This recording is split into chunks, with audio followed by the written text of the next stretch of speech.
বালুরঘাটে বিজেপির পরিবর্তন যাত্রায় উপস্থিত কেন্দ্রীয় প্রতিমন্ত্রী সুকান্ত মজুমদার। আসন্ন বিধানসভা নির্বাচনের আগে রাজ্যের সংগঠন শক্তিশালী করতে বিজেপির পরিবর্তন যাত্রা বালুরঘাট বিধানসভা এলাকায় অনুষ্ঠিত হল শনিবার। কর্মসূচিতে প্রধান বক্তা হিসেবে উপস্থিত ছিলেন বিজেপির রাজ্য সভাপতি এবং কেন্দ্রীয় প্রতিমন্ত্রী সুকান্ত মজুমদার।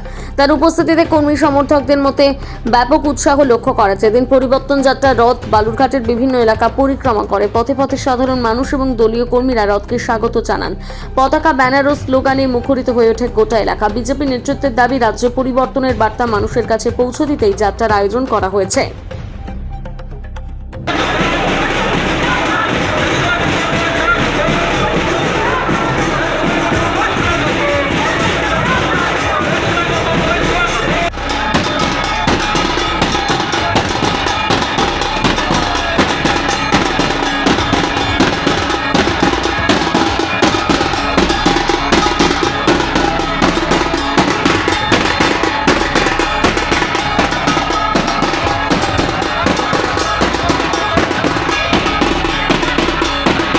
বিরিয়ানির প্যাকেট দিতে হতো আর সঙ্গে বোতলও দিতে হতো, তাছাড়া কেউ আসতো না।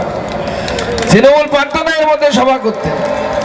আর তৃণমূলের কি বলবো, আমাদের নীলাঞ্জনদা বলে দিলেন তৃণমূলের এমন অবস্থা, প্রার্থীও পাচ্ছে না। কলকাতা থেকে ধার করে হেরো দিদিকে আবার নিয়ে এসে আরেকবার হারানোর জন্য। আমরা আরেকবার হারাবো, চিন্তা নেই। আমরা 19-এ হারিয়েছি, দিদি তখন প্রার্থী হয়েছিলেন, অর্পিতা দিদি, এখন আবার এসেছেন প্রার্থী হবে। আমরা গতবারও হারিয়েছিলাম, কি এবার হারাবো তো? হারাবো তো, ব্যাস হারাবো।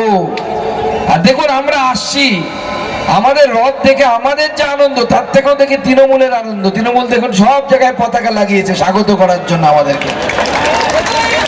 আমাদের থেকে তৃণমূলের আনন্দ বেশি, ধেই ধেই করে যাচ্ছে। বিজেপির রথ আসে, চল পতাকা লাগায়। অভ্যেস নেই, গেরুয়া আছে, একটু সবুজ আছে, ওদের মাঝখানে সাদা আছে। পরে দেখবেন টাইম এলে পরে সাদাটাকে মুছে দেবে, গেরুয়া আর সবুজ বিজেপির পতাকা হয়ে যাবে, বেশিরভাগটাই গেরুয়া হয়ে যাবে।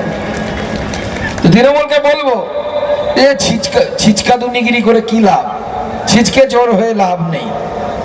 যদি দম থাকে বিজেপির রথের সামনে দাঁড়িয়ে দাঁড়িয়ে দেখাও, দেখবে জনতার রথ, এটা বিজেপির রথ নয়, জনতার রথ পিছে দিয়ে চলে যাবে।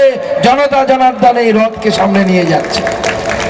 আমাদের মঞ্চে অনেকজন বিশিষ্ট লোক আছেন, আমাদের জেলা সভাপতি আছেন, স্বরূপ চৌধুরী আছেন, আমাদের এখানকার বিধায়ক, আমাদের সকলের শ্রদ্ধেয় অশোক লাহিড়ী আছেন, নীলাঞ্জন রায় আছেন, আমাদের এই বিধানসভার বাসিন্দা, আমাদের বাপি গোস্বামী রাজ্যের সাধারণ সম্পাদক।